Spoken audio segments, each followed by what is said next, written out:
La suite du grand journal à écouter sur l'application Radio J qui, vous le savez, est téléchargeable gratuitement sur l'App Store et Google Play. Place maintenant à l'entretien de cette édition. Bonjour Stéphane Attal. Bonjour Steve. Et merci d'être avec nous. Vous êtes communicant, vous intervenez régulièrement, une fois par semaine précisément, dans le Morning d'Ilana Ferradian sur Radio J. Et vous êtes depuis peu le vice-président de l'UPJF, l'Union des patrons et des professionnels juifs de France.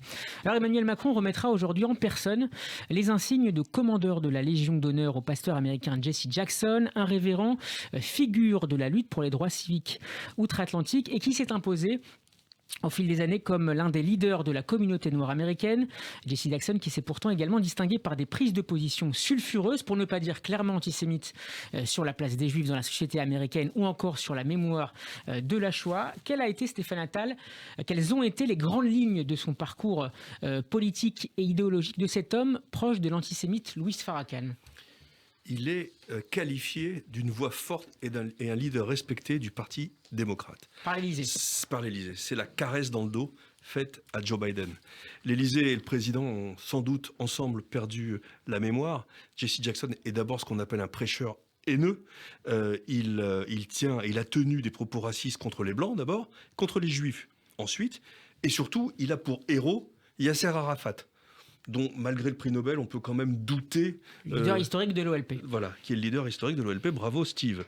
Il véhicule les pires stéréotypes antisémites. Alors, on détient les médias, on détient la finance. Et comme vous l'avez dit, il fréquente de près Louis Farrakhan, qu'il qualifie de frère, et qui ose le comparer à Jésus. Voilà.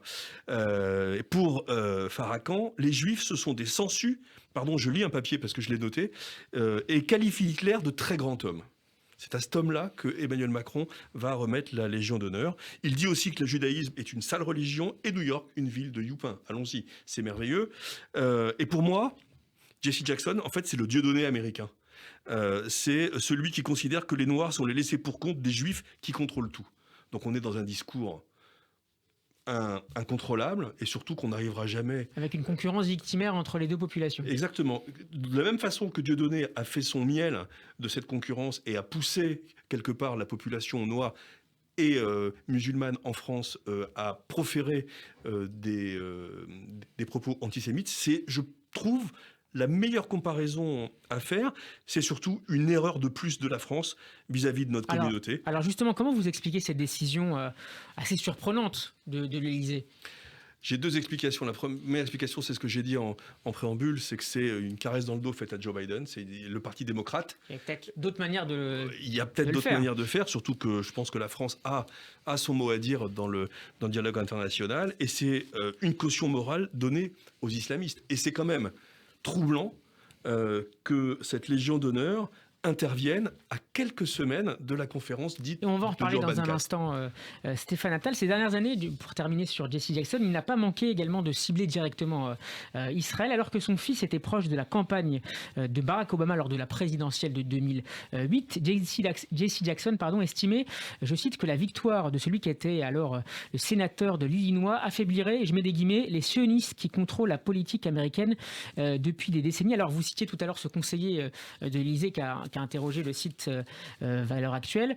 Alors, à l'Élysée, on explique que Jesse Jackson a maintenu son soutien aux Palestiniens, mais s'est efforcé de rétablir de bonnes relations avec la communauté juive américaine. Est-ce que c'est pas finalement un mauvais signal envoyé par l'exécutif, qui mène par ailleurs un combat déterminé et acharné contre les différentes formes d'antisémitisme en France ? Oui, il mène ce combat de façon claire et évidente, mais en même temps, il y a toujours, et depuis Valéry Giscard d'Estaing, ce petit frein à la légitimation d'Israël, depuis évidemment la guerre des 6 jours et le fameux discours du général de Gaulle, mais il y a toujours dans l'exécutif français une sorte de retenue par rapport au soutien intégral que nous demandons pour l'État israélien.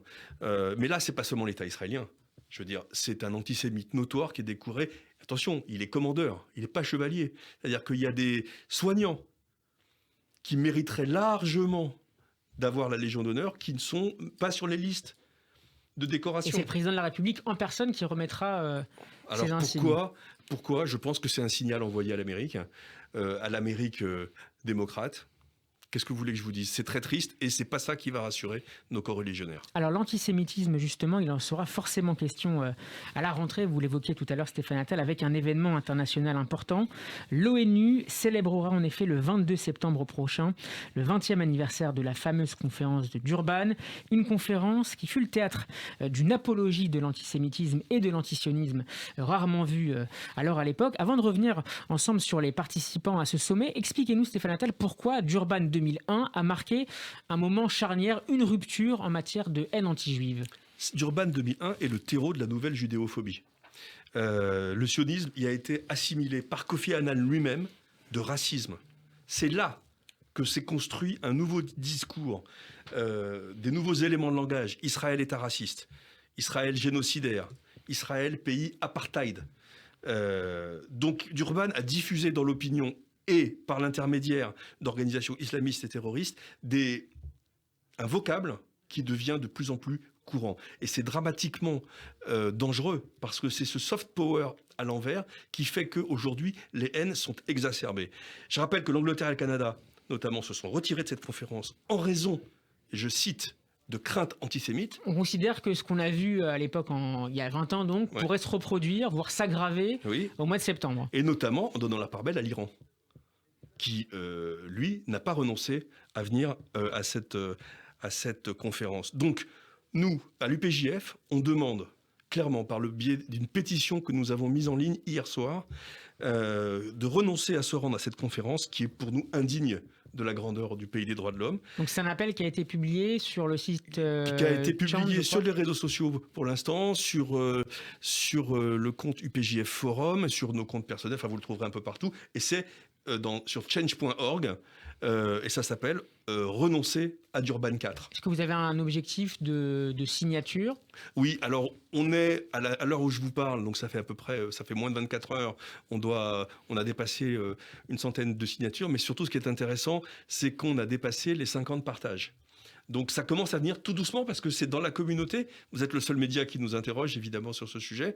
On va faire en sorte d'être interrogé par les autres, mais pour ça, il faut atteindre beaucoup de monde. Donc j'appelle les gens qui nous écoutent à aller sur le site change.org et à signer cette pétition pour que Emmanuel Macron renonce officiellement à participer à cette conférence. Est-ce que vous avez contacté d'autres associations, notamment communautaires, pour s'associer à vous? Non, mais je sais que aujourd'hui, le CRIF y réfléchit.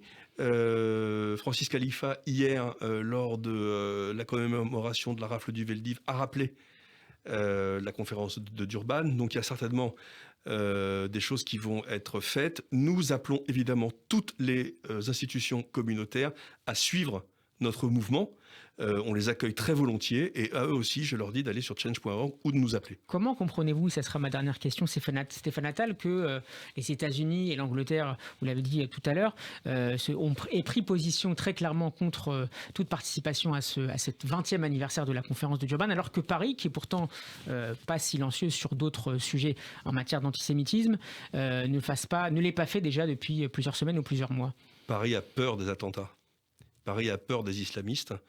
Il y a un lien entre les deux, entre cet événement et la peur de nouveaux attentats? Ce que nous pensons, c'est que Durban a légitimé le terrorisme anti-israélien et anti-juif. Donc en cautionnant cette conférence, on légitime des actes qui peuvent être extrêmement, extrêmement dangereux. Raison de plus pour s'y opposer. Je reformule ma question.